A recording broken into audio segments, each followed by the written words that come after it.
a family comedy છે. કા પાણી નથી પીતી? અરે આ પાણીનો સ્વાદ કંઈક અલગ લાગે છે. ત્યાં હોય જ ને બકુડી, એ પાણી નથી, ગ્રાઇપ વોટર છે. Hello everybody. એ ચારુ, મારી પાસે છે ને ફિલ્મની 3 ટિકિટ છે. તમારે લોકો જવું હોય ને તો જઈ આવો. એક્ચ્યુઅલી છે ને મારા ફ્રેન્ડ સાથે જવાનો હતો, પણ પ્લાન જરા કેન્સલ થઈ ગયો છે. તો તું પાર્થ અને દિશાને લઈને જઈ આવ. એક મિનિટ ઉભા રહે તો જીતરા, લાવી મને ટિકિટો. અરે આ તો એડલ્ટ ફિલ્મની ટિકિટો લઈ આવ્યો છે. એટલે તમારે અમારી નાનકડી ટીકડીને આવી ફિલ્મો જોવા લઈ જવી છે. અરે ગૌરીને તો થિયેટરમાં ગરવા જ નહીં દે હો. આવી ફિલ્મ જોવા અમારી ગૌરી તમારી હેર નહીં આવે. તમારે એકલા જવું હોય તો વયા જાઓ. હા ચારુ, તમે બંને આ ફિલ્મ જોઈ આવ જાઓ. અને અમે છીએ ને આ નાનકડી રાજકુમારી યારે ઢીંગલી રમશું નહીં. ઘોડો રમશું. એ આંધળો પાટો રમશું. ધમા ચોકડી કરીશું એને ગૌરી. હા દાદી. કેવી ડાઈ દીકરી છે મારી. વાહ, બધા મારા ઘોડા આવ્યા છે હો. આલા મારું બકુડું.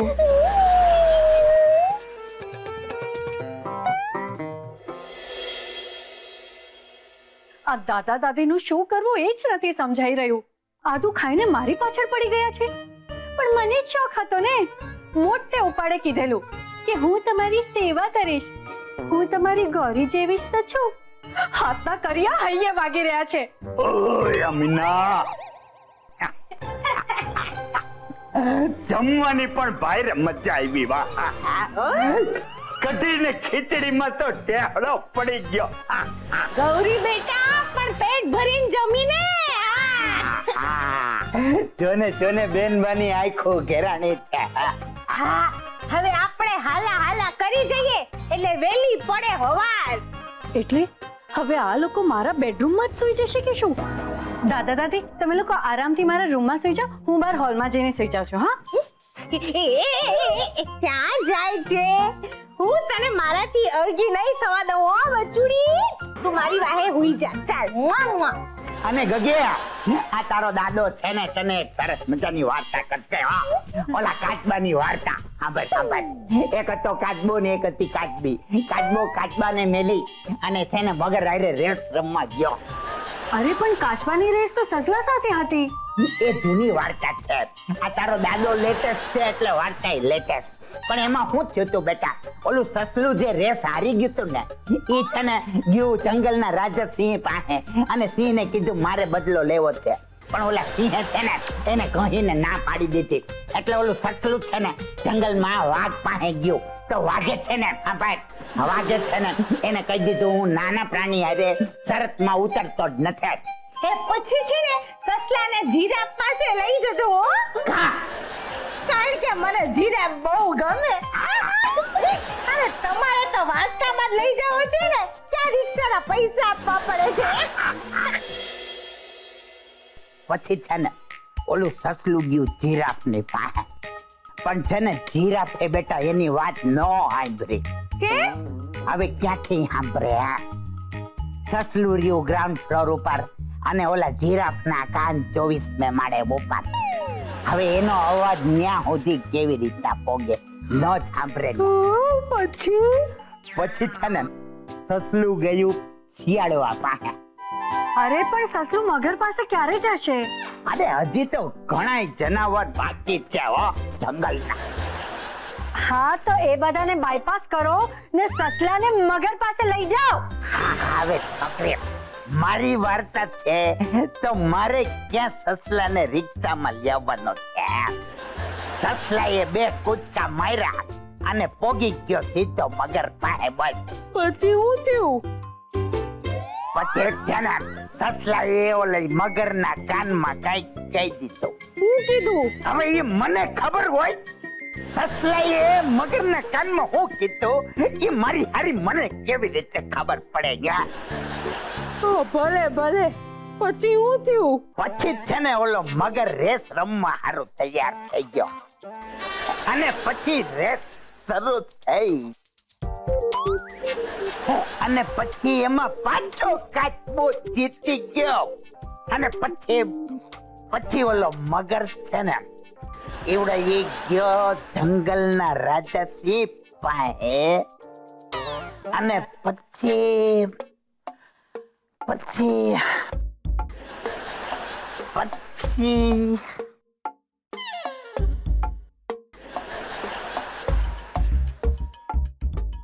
હાશ, માંડ વાર્તા પતિ. વાર્તા હતી કે રામાયણ? એક તો આ બંનેના નસકોરા મને સુવા નહીં દે. મારે હોલમાં જઈને જ સૂવું પડશે. ગૌરી, મણીલાલ, સંગીતા, મજા પડી ગઈ. મજા પડી ગઈ. તારો પ્લાન સુપર નીકળ્યો. અક્કલ મઠ્ઠી દિશાને ખબર જ ન પડી કે અમે તારા મમ્મી પપ્પા જ મણીલાલ સંગીતા બનીને આવ્યા છે. જામો પડી ગયો.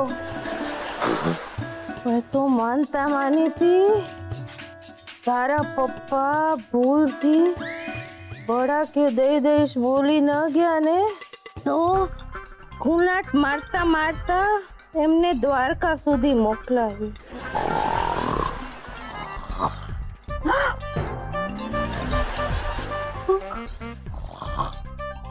ઓહ, દિશા તો આટલી મૂર્ખ છે કે આ બંનેને ઓળખી ના શકી. તો આ બધો જ પ્લાન પેલી ચારુનો હતો. ગજબના એક્ટર નીકળ્યા આ બંને. પણ આ બંને એ નથી જાણતા કે ઓસ્કર એવોર્ડ તો કાલે મને જ મળવાનો છે. સી યુ ટુમોરો ચારુ.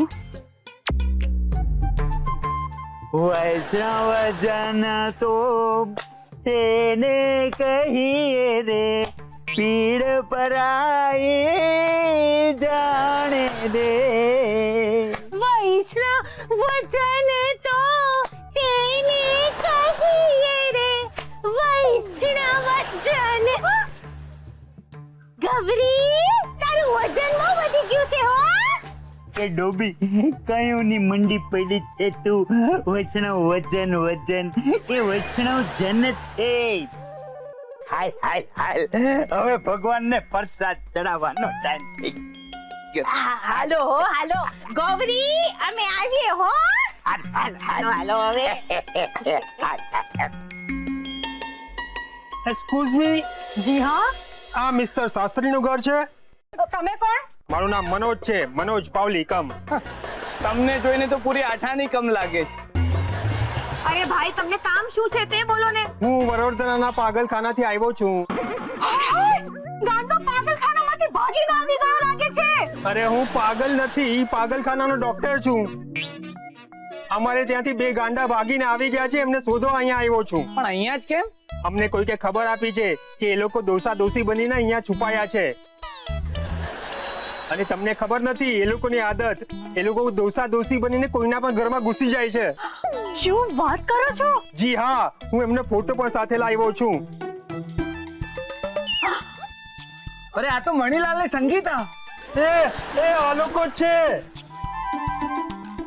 અરે આ જ છે એ લોકો ગાંડા જેમને અમે શોધી રહ્યા છે ક્યારથી. હા, શું વાત કરો છો? એકદમ સેમ ટુ સેમ દેખાય છે. હે ભગવાન, જેમને મેં મારા દાદા દાદી સમજેલા એ પાગલ નીકળ્યા. હું પાગલ નથી. આ તો હજી થોડા ઘણા હશે, પણ હું તો પાગલ નથી જો. બધા પાગલ એમ જ કે હું પાગલ નથી. અરે આ વખતે તો તમને લઈને એવા ઇલેક્ટ્રિકના શોક કાપીશ ને કે ભાગવાનું ભૂલી જશો. મારા માનેલા દાદા દાદી પાગલ? હા, હમણાં થોડી વારમાં પાગલખાનામાંથી ગાડી આવશે. આ બંનેઓને બાંધીને લઈ જવા પડશે. એ ચારુ, તું કેમ મૂંગી ઊભી છે? કઈ તો બોલ. ચાલો જલ્દી હવે. એક મિનિટ, ભાગે દે દે. હું ગાંડો નથી, હું છું અભયંકર જોબન પુત્ર. અને હું છું મિસિસ ગીતા જોબન પુત્ર. અમે લોકો છે ને નકલી ડોહા ડોહી બની અને અહીંયા આવ્યો હતા. એમ જો તમે બંને નકલી ડોસા ડોસી બનીને આવેલા ને તો આ ડોક્ટર પણ નકલી જ છે. કેમ ચારુ ક્યાં ભીડું અપુન સે ચાલાકી? હા તો બીજું શું કરું? તારા કારણે હું અને પાર્થ સાથે હોવા છતાં પાસે નહોતા રહી શકતા. પહેલી વાર જિંદગીમાં પહેલી વાર આ અભયંકરની હાર થઈ છે. ને દિશાની જીત થઈ છે. આને કહેવાય નહેલે પે દહેલા.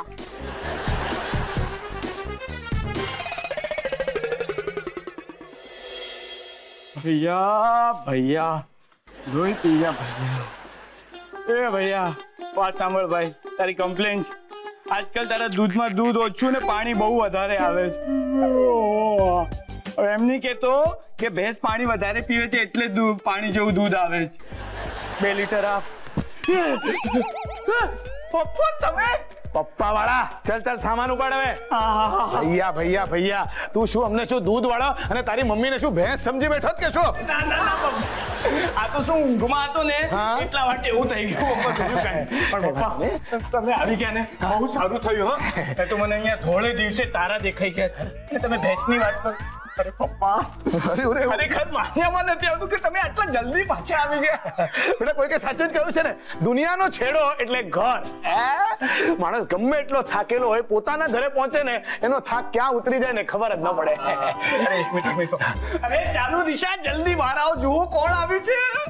પાર્થ બેટા એ લોકોને તો તું એવી રીતે બોલાવી રહ્યો છે જાણે તું આમ મદારી વાંદરું લઈને આવ્યો હોય ને એ જોવા માટે બોલાવતો હોય. પપ્પા મમ્મી તમે ક્યારે આવ્યા? જસ્ટ હમણાં જ. પપ્પાજી તમે લોકો આવી ગયા તે સારું કર્યું. હવે આ ઘર જેવું લાગે છે.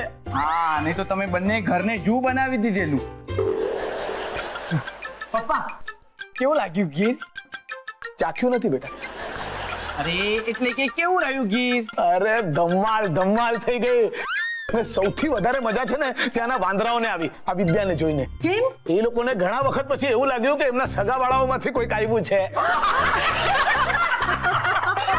તમને જોઈને ગધેડાઓ રાજી થઈ ગયા હતા. ચલો આ બધી તો છે ને મજાકની વાત થઈ. બાકી તમને કહું હોટેલ પહોંચ્યા પછી ખરી ધમાલ ચાલુ થઈ. જેવો અમે હોટલમાં પગ મૂક્યો અને જોયું તો શું સિંહ બધા હોટલમાં આવી ગયેલા. અરે ના હવે અરે એ હનીમૂન સ્પેશિયલ હોટેલ હતી. અને આ વાતથી છે ને અમે બંને જણા અજાણ હતા. બોલો પછી અરે પછી શું? અરે અમને લોકોને તો છે ને સંતાવાની જગ્યા ન મળે. જે આવે ને એ ધારીને આમ અમને બંનેને જોયા કરે. એ લોકોને એવું લાગ્યું કે અમે બંને પણ હનીમૂન કપલ છીએ. અને મને તો જે શરમ આવે કે ન પૂછો વાત. તો હોટેલ ચેન્જ કરી લેવી હતી ને. અરે બેટા બાજુની હોટલમાં ગયા હતા અમે લોકો, પણ ત્યાં છે ને કોઈ છોકરીના લગ્ન હતા તો એ લોકોએ છે ને આખી હોટેલ ઓલરેડી બુક કરી નાખી હતી. ના છૂટકે છે ને અમારે પાછી પેલી હનીમૂન વાળી હોટેલમાં જ રહેવા આવવું પડ્યું. બાકી જે લગ્ન હતા જે રોશની, જે ઝાક જમાળ, દીકરીના લગ્ન એટલે દીકરીના લગ્ન. હા બાકી એક બાજુ આપણે ચારુના લગ્ન કેટલા સાદગીથી પતાવવા પડેલા નહીં? સાદગી તો સાદગી, પણ મારા લગ્ન તો થયા. તારા તો લગ્ન થવાના જ વાંધા છે. વાંધા નથી, પણ મને મારે માટે પરફેક્ટ મેચ નથી મળ્યો એટલે મેં લગ્ન નથી કર્યા. દિશા બેટા જો તારા માટે પણ કોઈ રાજકુમાર બન્યો જ હશે. હા જે ગધેડા ઉપર બેસીને તને લેવા આવશે. પાર્થ ગધેડા નહીં, ઘોડી પર, કાંખ ઘોડી. રાજકુમાર લંગડો હશે ને? વધારે ચીબાવલી નહીં થા. હા જો દિશા બેટા એ છોકરીના લગ્ન જોઈને મેં ને તારા પપ્પાએ નક્કી કર્યું છે. નક્કી કર્યું છે એટલે શું છે કે અમને છે ને રિયલાઇઝ થયું છે કે હવે અમારે પણ તારા લગ્ન કરાવી દેવા જોઈએ.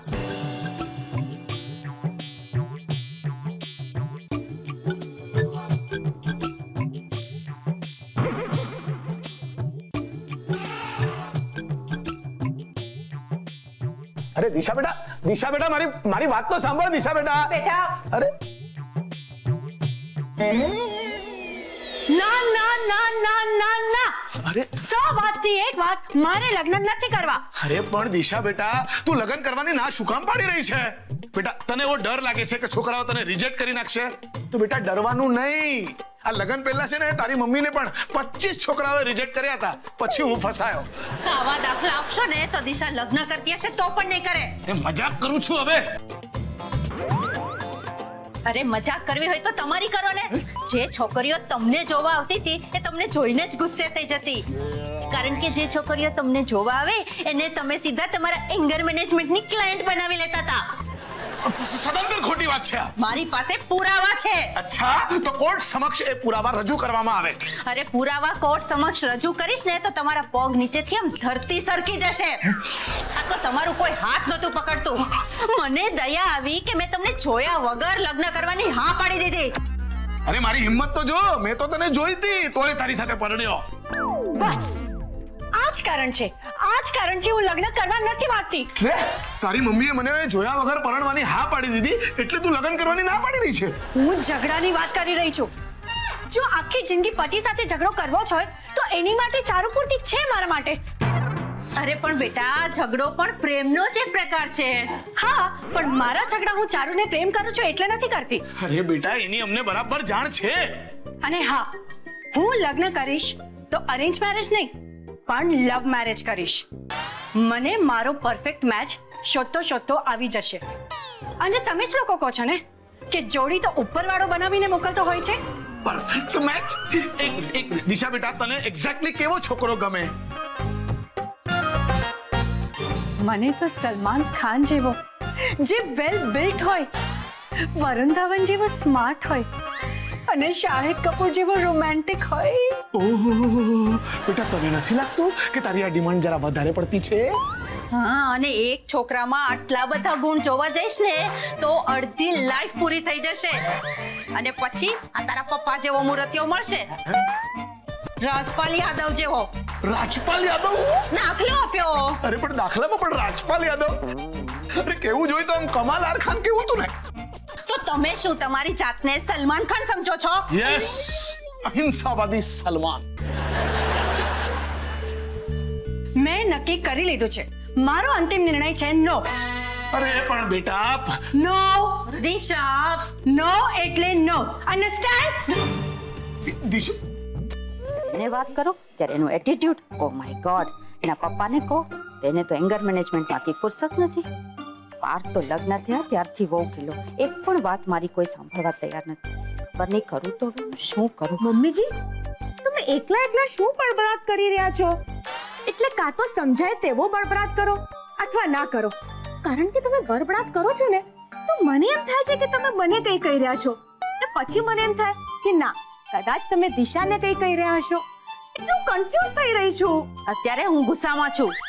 મમ્મીજી, મેં તમારું એક જોયું છે, જ્યારે તમે ગુસ્સામાં હોવ છો ને ત્યારે તમારા ચહેરા પર કોઈ જાતના એક્સપ્રેશન્સ નથી હોતા. ઘણા લોકો તો ગુસ્સામાં પણ રૂપાળા લાગતા હોય છે. મારું જ એક્ઝામ્પલ લઈ લો. પાર્થ મને કાયમ કહેતો હોય છે કે ચારુ, તું ગુસ્સામાં કેટલી સુંદર લાગે છે. અત્યારે હું મજાકના મૂડમાં નથી. એક મિનિટ મમ્મીજી, તમારો મૂડ સુધરી જાય ને તેનો જ પ્રયત્ન કરી રહી છું. મને દિશાના ભવિષ્યની ચિંતા થઈ રહી છે. મને તો તેના વર્તમાનની ચિંતા વધારે છે.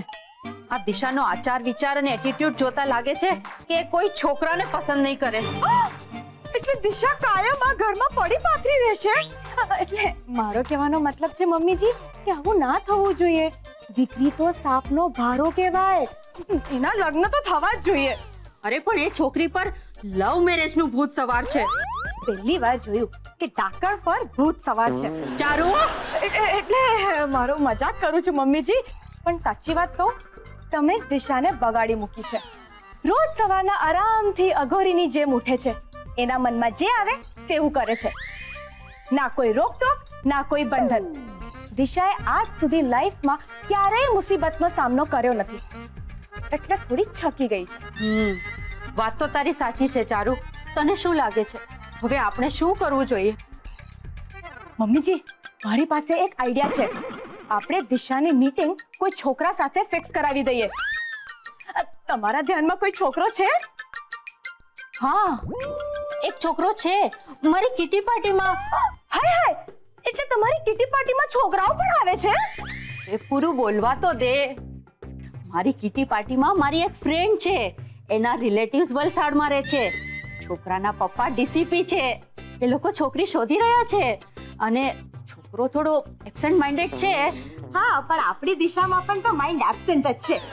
એટલે મને લાગે છે કે એ છોકરો દિશા માટે બરાબર રહેશે. તો આપણે એ છોકરાને બોલાવીએ. દેખી ઓર પૂછ પૂછ.